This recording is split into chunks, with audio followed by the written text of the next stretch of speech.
स्वागत है दोस्तों आप सभी का आपका अपना ही प्यारा YouTube channel MS coaching future पे। यदि आप भी 17 फरवरी के संस्कृत का पेपर देने वाले विद्यार्थी हैं तो आप तैयार हो जाइए इस वीडियो को शुरू से अंत तक देखने के लिए, क्योंकि इस वीडियो में हम संस्कृत का वैसे वस्तुनिष्ठ प्रश्न लेकर आए हैं जो बिल्कुल आपके बोर्ड एग्जाम 2024 में पूछे जाएंगे। यानी 17 फरवरी के होने वाले संस्कृत के पेपर में हूबहू यही प्रश्न आने की गारंटी है। ठीक है, तो इस वीडियो को शुरू से अंत तक जरूर देखिएगा। जैसे कि आप लोगों को पता है कि 1 से 100 वस्तुनिष्ठ प्रश्न आप लोगों को पूछा जाता है, तो जिसमें से किन्हीं 50 वस्तुनिष्ठ प्रश्नों को आपको उत्तर सही ओएमआर शीट में देना होता है। जो यहाँ निर्देश आप देख सकते हैं कि सेक्शन ए में बताया गया कि 1 से 100 वस्तुनिष्ठ प्रश्नों में 50 प्रश्नों का उत्तर ओएमआर शीट में देना है। तो यह क्लास आप लोगों की बहुत महत्वपूर्ण है, क्योंकि अब आपको वही पढ़ने की आवश्यकता है जो बिल्कुल आपके बोर्ड एग्जाम में पूछा जाए। तो बिल्कुल कम समय के बेहतर तैयारी के लिए आप इस यूट्यूब चैनल को सब्सक्राइब कर लीजिएगा। तो चलिए हम देर नहीं करते हुए वीडियो शुरू करते हैं और देखते हैं कि आज के वीडियो का पहला प्रश्न क्या है। तो दिया हुआ है कि पाटलिपुत्र पटना के नाम से कब प्रसिद्ध हुआ। पाटलिपुत्र जो है पटना के नाम से कब प्रसिद्ध हुआ? मुगल वंश में, गुप्त काल में, या मध्य काल में, या अंग्रेजों के शासन काल में। तो याद करके रख लेना है कि 1 नंबर प्रश्न का सही उत्तर है ऑप्शन सी अर्थात मध्य काल में। पाटलिपुत्र का नाम पटना जो है मध्य काल से प्रसिद्ध हो गया। ठीक है, इस वीडियो में आप लोगों को बिल्कुल एक इंपॉर्टेंट प्रश्न बताया जाएगा। तो यदि आप इस प्रश्न के उत्तर सब जानते हैं तो बिल्कुल आप लोग एक प्रश्न का उत्तर कमेंट में करके जरूर बताइएगा। तो दूसरी नंबर प्रश्न देखेंगे। दिया हुआ है कि किसने कहा पाटलिपुत्र की नगर शोभा देखने में प्रिय था। किसने कहा कि पाटलिपुत्र की नगर शोभा देखने में प्रिय था? इसका ऑप्शन है मेगास्थनीज, फरहान और बुध और अशोक। तो इस प्रश्न का सही उत्तर ऑप्शन ए अर्थात हो जाएगा मेगास्थनीज के द्वारा कहा गया था। ऑप्शन ए बिल्कुल क्या है इसके प्रश्न का सही उत्तर है। ठीक है, अगले प्रश्न की ओर बढ़ेंगे। अगले प्रश्न 3 नंबर प्रश्न दिया हुआ है।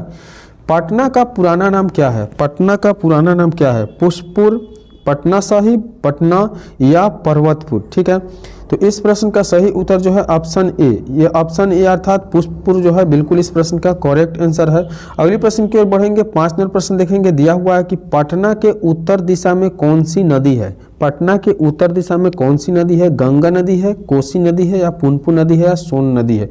तो इस प्रश्न का सही उत्तर जो है गंगा नदी, यानी पटना के उत्तर में जो है गंगा नदी है। इसका ऑप्शन ए बिल्कुल सही उत्तर हो जाएगा। अगले प्रश्न की ओर बढ़ेंगे। 6 नंबर प्रश्न देखेंगे। दिया हुआ है कि पाटलिपुत्र में कौन बार बार आए थे? पाटलिपुत्र में कौन बार बार आए थे? तो इस प्रश्न का जो सही उत्तर हो जाएगा वह ऑप्शन सी अर्थात भगवान बुद्ध। इसलिए इसका सही ऑप्शन सी हो जाएगा। भगवान बुद्ध जो है पटना में बार बार आए थे। अगले प्रश्न की ओर बढ़ेंगे और 7 नंबर प्रश्न देखेंगे। दिया हुआ है कि पटना नगर की पालिका देवी कौन है? पटना नगर की पालिका देवी कौन है? बहुत इंपॉर्टेंट प्रश्न है। इस प्रश्न का ऑप्शन जो है शीतला देवी, काली देवी, पटन देवी और गौरी देवी। तो इस प्रश्न का जो सही उत्तर है वह है पटन देवी, क्योंकि पटना का नगर पालिका का देवी जो है वह है पटन देवी। ठीक है, इसका ऑप्शन सी बिल्कुल सही उत्तर हो जाएगा। अगली प्रश्न की ओर बढ़ेंगे। 8 नंबर प्रश्न देखेंगे। दिया हुआ है कि पटना किस नदी के किनारे अवस्थित है? पटना किस नदी के किनारे अवस्थित है? यमुना, सोन, गंगा और फाल्गु। इस प्रश्न का सही उत्तर क्या होगा? तो पटना जो है गंगा नदी के किनारे अवस्थित है, इसलिए इस प्रश्न का सही उत्तर ऑप्शन सी हो जाएगा। आगे बढ़ते हैं, देखते हैं 9 नंबर प्रश्न। 9 नंबर प्रश्न दिया हुआ है कि पटना में कौमुदी महोत्सव कब मनाया जाता था? पटना में कौमुदी महोत्सव कब मनाया जाता था? इस प्रश्न का सही उत्तर क्या हो जाएगा? गुप्त वंश काल में, या मुगल वंश काल में, या अशोक के समय में, या अंग्रेजों के समय में? इस प्रश्न का जो सही उत्तर है वो हो जाएगा गुप्त वंश काल में। गुप्त वंश काल यानी ऑप्शन ए बिल्कुल सही उत्तर है। अगली प्रश्न देखेंगे। दिया हुआ है कि मेगास्थनीज पटना किसके समय में आया था? मेगास्थनीज जो है पटना किसके समय में आया था? इस प्रश्न का सही उत्तर क्या होना चाहिए? अशोक के समय में, या मुगल वंश के समय में, या चंद्रगुप्त मौर्य के समय में, या अंग्रेजों के समय में? तो 10 नंबर प्रश्न का जो सही उत्तर है वह चंद्रगुप्त मौर्य के समय में, यानी ऑप्शन सी बिल्कुल करेक्ट आंसर है। अगले प्रश्न की ओर बढ़ेंगे। 11 नंबर प्रश्न देखेंगे। 11 नंबर प्रश्न दिया हुआ है कि पाटल पुष्पों की पुतलिका क्या है? पाटल पुष्पों की पुतलिका रचना के आधार पर पटना का कौन सा नाम है? पाटल पुष्पों की पुतलिका रचना के आधार पर पटना का कौन सा नाम है? तो 11 नंबर प्रश्न का जो सही उत्तर है वह पाटलिपुत्र क्या है? पाटलिपुत्र नाम है। इस प्रश्न को याद करके रखिएगा क्योंकि एक एक प्रश्न इस वीडियो के माध्यम से इंपॉर्टेंट बताया जा रहा है। 22 नंबर प्रश्न देखेंगे। दिया हुआ है कि बिहार की राजधानी कहाँ है? बहुत सिंपल सवाल है। बिहार की जो राजधानी है वह पटना है। ऑप्शन ए बिल्कुल इसका सही उत्तर है। अगली प्रश्न की ओर बढ़ेंगे और देखेंगे 13 नंबर प्रश्न दिया हुआ है कौमुदी महोत्सव किस अवसर पर दिखाई पड़ती है? कौमुदी महोत्सव जो है किस अवसर पे दिखाई पड़ती है? तो इस प्रश्न का सही उत्तर जो है आपको दुर्गा पूजा। किस अवसर पे? दुर्गा पूजा पे कौमुदी महोत्सव जो है आपको दिखाई पड़ती है। अगली प्रश्न की ओर बढ़ेंगे। 14 नंबर प्रश्न देखेंगे। दिया हुआ है कि किस नदी पर गांधी सेतु सड़क मार्ग बना है? किस नदी पर गांधी सेतु सड़क मार्ग बना है? सोन नदी इसका पहला ऑप्शन है, गंगा दूसरा है और यमुना तीसरा है और गंडक जो है चौथा ऑप्शन है। यानी किस नदी पर गांधी सेतु बना है? तो याद ही रखना है कि गंगा नदी पर जो है गांधी सेतु बना है, इसलिए इस प्रश्न का सही उत्तर ऑप्शन बी हो जाएगा। अगली प्रश्न की ओर बढ़ेंगे। 15 नंबर प्रश्न दिया हुआ है कि योग सूत्र के रचनाकार कौन है? योग सूत्र के रचनाकार कौन है? ऑप्शन दिया गया है ए में पाणिनि, बी में वररुचि, सी में पतंजलि और डी में भास। इस प्रश्न का सही उत्तर क्या होना चाहिए? तो ऑप्शन सी अर्थात पतंजलि होना चाहिए। इस सब का ऑप्शन सी बिल्कुल सही उत्तर है। अगली प्रश्न देखेंगे। 16 नंबर प्रश्न दिया हुआ है कि शरत काल में कौन सा महोत्सव होता था? शरत काल में कौन सा महोत्सव होता था? तो 16 नंबर प्रश्न का सही उत्तर क्या होना चाहिए? तो ऑप्शन डी अर्थात कौमुदी। क्या है? ऑप्शन डी कौमुदी बिल्कुल सही उत्तर है। अगली प्रश्न की ओर बढ़ेंगे। 17 नंबर प्रश्न देखेंगे। दिया हुआ है कि कौमुदी महोत्सव किस वंश में प्रचलित था? कौमुदी महोत्सव किस वंश में प्रचलित था? राजवंश में या गुप्त वंश में या पुरु वंश में या अशोक में? तो इस प्रश्न का जो सही उत्तर हो जाएगा वो आपका गुप्त वंश में। यानी कौमुदी महोत्सव किस वंश में प्रचलित था? तो गुप्त वंश में प्रचलित था। अगली प्रश्न यानी 18 नंबर प्रश्न देखेंगे। दिया हुआ है व्याकरण के रचनाकार कौन है? व्याकरण के रचनाकार कौन है? पिंगल है या पाणिनि है या भास है या वररुचि है? तो इस प्रश्न का जो सही उत्तर है वह है पाणिनि। यानी याद रखना है कि ऑप्शन बी करेक्ट आंसर है। व्याकरण की रचनाकार कौन है? तो पाणिनि है। ठीक है। अगले प्रश्न की ओर बढ़ेंगे। 19 नंबर प्रश्न दिया हुआ है कि पटन देवी कहाँ अवस्थित है? पटन देवी कहाँ अवस्थित है? वैशाली में या राजगृह में या नालंदा में या पटना में? तो इस प्रश्न का जो सही उत्तर है वो ऑप्शन डी अर्थात पटना में। यानी पटन देवी जो है पटना में अवस्थित है। अगले प्रश्न की ओर बढ़ेंगे। एक एक प्रश्न इंपॉर्टेंट है। यदि अभी तक इस वीडियो को लाइक नहीं किए तो बिल्कुल लाइक कर दीजिए। चैनल पे पहली बार आए हैं तो बिल्कुल सब्सक्राइब कर लीजिएगा।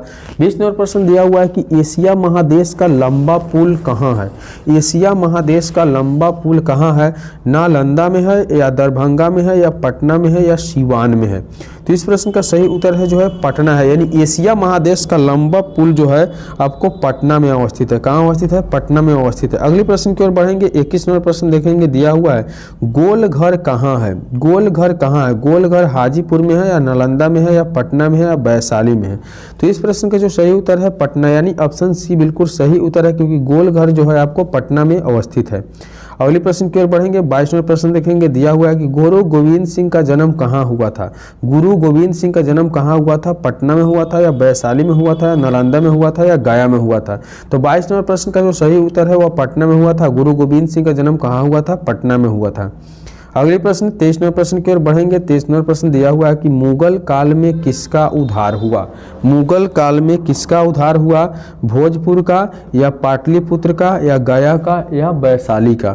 तो इस प्रश्न का जो सही उत्तर है वह है ऑप्शन बी अर्थात पाटलिपुत्र। मुगल काल में जो है पाटलिपुत्र का उद्धार हुआ। अगले प्रश्न की ओर बढ़ेंगे। 24 नंबर प्रश्न। एक एक प्रश्न इंपॉर्टेंट है इसलिए इस वीडियो को शुरू से अंत तक जरूर देखिएगा। 24 नंबर प्रश्न दिया हुआ है कि गोविंद सिंह सिख संप्रदाय में कौन से गुरु थे? गोविंद सिंह संप्रदाय में कौन से गुरु थे? यानी 7वें गुरु थे या 8वें गुरु थे या 9वीं या 10वीं गुरु थे? तो 24 नंबर प्रश्न का सही उत्तर है 10वें गुरु। कितने गुरु थे? 10वें गुरु थे। अगली प्रश्न यानी 25 नंबर प्रश्न देखेंगे। दिया हुआ है कि गांधी सेतु कहाँ है? गांधी सेतु कहाँ है? भागलपुर में है या पाटलिपुत्र में है या गया में है या बक्सर में है? इस प्रश्न का सही उत्तर है पाटलिपुत्र। ऑप्शन बी बिल्कुल सही उत्तर है। यानी गांधी सेतु जो है पाटलिपुत्र में अवस्थित है। अगले प्रश्न देखेंगे। 26 नंबर प्रश्न दिया हुआ है कि कूटनीति क्या है? कूटनीतम काव्य के कवि कौन है? कूटनीतम काव्य के कवि कौन है? ऑप्शन ए में दिया हुआ है राजशेखरा, ऑप्शन बी में दिया हुआ है दामोदर गुप्ता, ऑप्शन सी में दिया हुआ है विशाखा दत्ता, ऑप्शन डी में दिया हुआ है कालिदास। यानी 26 नंबर प्रश्न का जो सही उत्तर है वह ऑप्शन बी अर्थात दामोदर गुप्ता। क्या? दामोदर गुप्ता जो है कूटनीतम काव्य के कवि थे। अगले प्रश्न की ओर बढ़ेंगे। 27 में प्रश्न देखेंगे। दिया हुआ है कि यूनान का राजदूत कौन था? यूनान का राजदूत कौन था? फाहियान था या ह्यूएन सांग था या मेखा अस्तनिस था या स्तिंग्स था? तो इस प्रश्न का जो सही उत्तर है वह ऑप्शन सी अर्थात मेगास्थनीज, यानी यूनान का जो राज था वह मेगास्थनीज था। अगले प्रश्न की ओर बढ़ेंगे। 28वां प्रश्न देखेंगे, दिया हुआ है कि राजशेखर की रचना कौन सी है। राजशेखर की रचना कौन सी है, तो 28वें प्रश्न का जो सही उत्तर है वह ऑप्शन ए अर्थात काव्य मीमांसा, यानी राजशेखर की जो रचना है काव्य मीमांसा है राजशेखर की रचना। अगले प्रश्न की ओर बढ़ेंगे। 29वां प्रश्न देखेंगे, दिया हुआ है कि कौमुदी महोत्सव किस ऋतु में मनाया जाता था। कौमुदी महोत्सव किस ऋतु में मनाया जाता था, बसंत ऋतु में या वर्षा ऋतु में या ग्रीष्म ऋतु में या शरद ऋतु में। तो 29वें प्रश्न का जो सही उत्तर है ऑप्शन डी अर्थात शरद ऋतु में जो है कौमुदी महोत्सव मनाया जाता था। अगले प्रश्न की ओर बढ़ेंगे। 30वां प्रश्न देखेंगे, दिया हुआ है कि किसके समय में पाटलिपुत्र अधिक समृद्ध था। किसके समय में पाटलिपुत्र अधिक समृद्ध था, चंद्रगुप्त मौर्य, अशोक और बुध और मेगास्थनीज। इस प्रश्न का यानी 30वें प्रश्न का सही उत्तर है चंद्रगुप्त, यानी चंद्रगुप्त के समय में पाटलिपुत्र अधिक समृद्ध था। अगले प्रश्न यानी 31वां प्रश्न देखेंगे, दिया हुआ है कि अस्थि महित क्या है, अस्थि महित लतिलंकम परिभूत पुरंदर स्थानम कहाँ से लिया गया है। तो इस प्रश्न का जो सही उत्तर है वह है ऑप्शन सी अर्थात पाटलिपुत्र वैभवम से लिया गया। किससे, पाटलिपुत्र वैभवम से लिया गया है। अगले प्रश्न 32वां प्रश्न दिया हुआ है कि काव्य मीमांसा के रचनाकार कौन है। काव्य मीमांसा के रचनाकार कौन है, तो 32वां प्रश्न का सही उत्तर है राजशेखर। क्या है, राजशेखर जो है काव्य मीमांसा के रचनाकार है। अगले प्रश्न देखेंगे। 33वां प्रश्न दिया हुआ है कि प्राचीन काल में शिक्षा का केंद्र कहाँ था। प्राचीन काल में शिक्षा का केंद्र कहाँ था, तो इस प्रश्न का सही उत्तर हो जाएगा पाटलिपुत्र, यानी ऑप्शन डी। ऑप्शन डी जो है बिल्कुल सही उत्तर है पाटलिपुत्र, यानी प्राचीन काल में शिक्षा का केंद्र जो था वो पाटलिपुत्र था। अगले प्रश्न देखेंगे। 34वां प्रश्न दिया हुआ है, किस काल का शासन उत्सर्ग काल माना जाता है। किस काल का शासन उत्कर्ष काल माना जाता है, यानी अशोक या मध्यकाल या गुप्त काल या वर्तमान काल को। तो 34वां प्रश्न का सही उत्तर है गुप्त काल, यानी गुप्त काल को जो है उत्कर्ष काल माना जाता है। अगले प्रश्न यानी 35वां प्रश्न देखेंगे। दिया हुआ है कि दामोदर गुप्त ने किस काव्य की रचना की है। दामोदर गुप्त ने किस काव्य की रचना की है, तो 35वां प्रश्न का सही उत्तर है ऑप्शन बी अर्थात कूटनीम तरणिका। क्या है, कूटनीम तरणिका जो है काव्य की रचना किया है। 36वें प्रश्न की ओर बढ़ेंगे। देखेंगे 36वां प्रश्न दिया हुआ है कि विद्वानों ने पृथ्वी का तिलक किसे कहा है।